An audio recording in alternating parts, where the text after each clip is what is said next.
नमस्कार दोस्तों, जीएस दुनिया में एक बार फिर से मैं आप सबका स्वागत करता हूं। आज आप सबके सामने मैं सामान्य ज्ञान के 15 महत्वपूर्ण प्रश्न रखता हूं जो आरओ 2016 के हैं। आरओ 2016 के जो महत्वपूर्ण ये 15 प्रश्न हैं, ये हमारे आने वाले आरओ 2020 के एग्ज़ाम के लिए बहुत ही लाभदायक होंगे। ठीक है, तो इसके लिए हम देखते हैं इसके प्रश्नों को किस तरीके से हम इसको सॉल्व करते हैं। आपको विद इन 2 सेकंड मतलब कुछ रहेगा, इस ऑप्शन प्रश्न बोला जाएगा, उसके बाद उसके ऑप्शन रहेंगे, ऑप्शन को देखिएगा, देखने के बाद में फिर कुछ सेकंड वेट करने आप आंसर दिए। आंसर मैं आपको फिर से नेक्स्ट लाइन पे बताऊंगा। ठीक है, तो देखते हैं भारत की जनसंख्या विश्व की जनसंख्या का कितना प्रतिशत है। 16.5%, 15.5%, 18.5%, 17.5%। तो भारत की जनसंख्या विश्व की जनसंख्या का 17.5% है। ठीक है, उत्तर है 17.5%। वर्ष 2011 की जनगणना के अनुसार भारत की जनसंख्या संपूर्ण विश्व की जनसंख्या का 17.5% है। नेक्स्ट क्वेश्चन की तरफ चलते हैं हम। निम्नलिखित में विश्व का सबसे गहरा समुद्री गर्त कौन सा है। तो प्योर्टो रिको, मैरियाना, सुंडा, डायोमेंटिना, पारिखा। तो सबसे ज़्यादा देखते हैं इसका मैरियाना या चैलेंजर गर्त। मैरियाना को ही चैलेंजर गर्त विश्व का सबसे गहरा गर्त है, यह प्रशांत महासागर में स्थित है। इसकी अनुमानित गहराई 11,033 मीटर है। नेक्स्ट क्वेश्चन की तरफ चलते हैं हम लोग। गीत गोविंद पुस्तक के लेखक कौन हैं। कालिदास, सोमदेव, जयदेव, मीराबाई। इसको आप लोग गेस करिए कौन कौन से हैं इसके आंसर। इसके आंसर है जयदेव। गीत गोविंद पुस्तक के लेखक जयदेव थे। जयदेव सेन राजवंश के दरबारी कवि तथा वैष्णव भक्त थे। नेक्स्ट क्वेश्चन की तरफ चलते हैं। निर्धनता का दुष्चक्र अवधारणा प्रस्तुत की गई थी। नरकसे, एडम स्मिथ, डाल्टन, जेबी से। तो नरकसे इसका आंसर है नरकसे। निर्धनता का दुष्चक्र की अवधारणा रैगनर नरकसे द्वारा प्रस्तुत की गई थी। नरकसे का कथन है कि एक देश गरीब है क्योंकि वह गरीब है। Next question. किस समाज सुधारक और राजनेता को प्यार से बाबा साहेब कहा जाता था। तिलक, अंबेडकर, मालवीय, राजगोपालाचार्य। अंबेडकर, डॉक्टर भीमराव अंबेडकर को बाबा साहब के नाम से जाना जाता था। वह एक महान विधिवेत्ता, राजनीतिक और समाज सुधारक थे। नेक्स्ट क्वेश्चन है। न्यायपालिका को न्यायिक पुनरावलोकन की शक्ति संविधान के किस अनुच्छेद में निहित है। अनुच्छेद 12, अनुच्छेद 127, अनुच्छेद 13, अनुच्छेद 35। न्यायपालिका को न्यायिक पुनरावलोकन की शक्ति अनुच्छेद 13 में है। आंसर है अनुच्छेद 13। भारत के संविधान के भाग 3 के अनुच्छेद 13 में यह स्पष्ट किया गया है कि राज्य ऐसी कोई विधि नहीं बनाएगा जो इस भाग में प्रदत्त अधिकारों को छीनती या कम करती है, और ऐसी कोई विधि छीनने या न्यून करने की मात्रा तक विधि शून्य होगी। यहीं से न्यायपालिका को न्यायिक पुनरावलोकन की शक्ति प्राप्त होती है।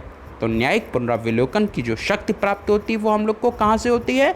अनुच्छेद 13 से। नेक्स्ट क्वेश्चन की तरफ चलते हैं। वैदिक कालीन नदी को वर्तमान में रावी के नाम से जाना जाता है। वैदिक कालीन नदी को वर्तमान में रावी के नाम से जाना जाता है। कौन सी नदी है। तो इसमें कौन सी नदी है। परुष्णी वैदिक काल की नदी को वर्तमान में रावी नदी के नाम से जाना जाता है। दिल्ली सल्तनत का प्रथम सुल्तान जिसने सिक्का जारी किया था वह था इल्तुतमिश, बलबन, मुबारक शाह, कुतुबुद्दीन ऐबक।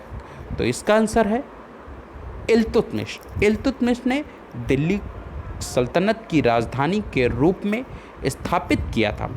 इल्तुतमिश ने ही भारत में सल्तनत काल में शुद्ध अरबी सिक्के चलाए थे। सल्तनत युग के दो महत्वपूर्ण सिक्के, चांदी का टंका 175 ग्रेन और तांबे का जीतल, उसी ने आरंभ किया था तथा सिक्कों पर टकसाल का नाम लिखवाने की परंपरा शुरू की। नेक्स्ट है, वर्ष 2020 के प्रतिष्ठित राजीव गांधी खेल रत्न पुरस्कार किसे प्रदान किया जाएगा? रोहित शर्मा और मनिका बत्रा, रानी रामपाल, मरियप्पम, विनेश फोगाट या हरमनप्रीत कौर, या ऑप्शन है ए और बी। तो हमारा इसका आंसर देखते हैं क्या होगा, ए और बी। हाँ, मतलब रोहित शर्मा क्रिकेटर हैं, इनको राजीव गांधी खेल रत्न पुरस्कार सम्मानित किया जाएगा।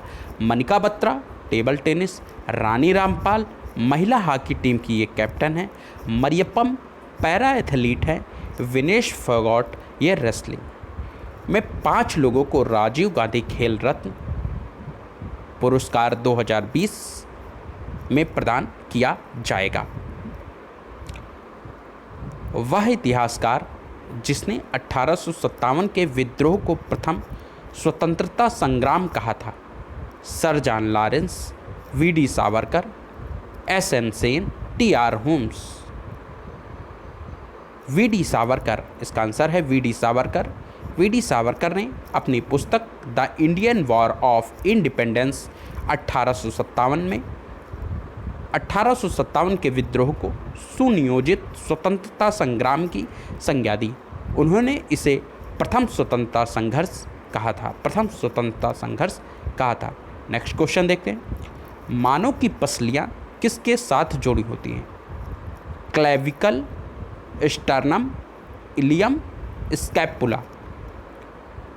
इसके आंसर को देखते हैं। स्टर्नम। मानव में कुल 12 जोड़ी अर्थात 24 पसलियाँ पाई जाती हैं। ये स्टर्नम के साथ जुड़ी होती हैं। स्वच्छ सर्वेक्षण 2020 में लगातार चौथी बार कौन सा शहर सबसे स्वच्छ रहा?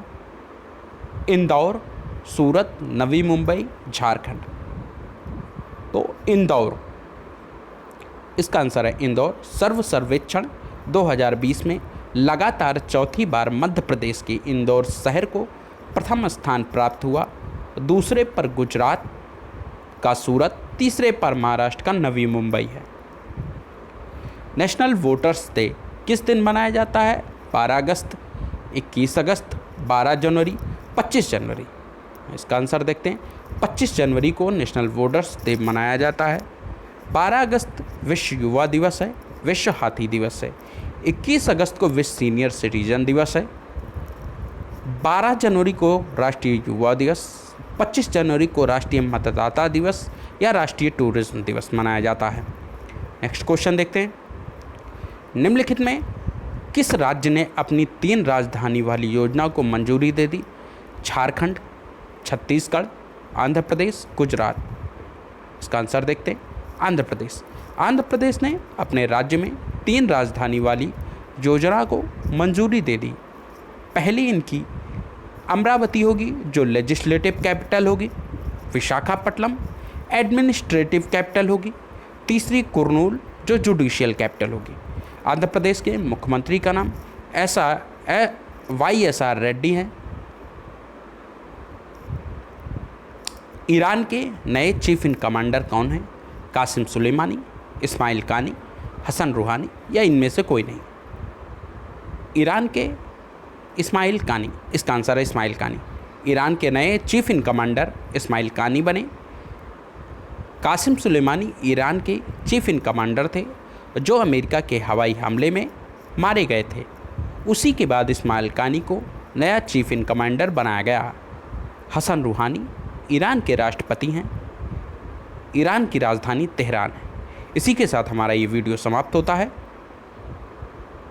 Thank you.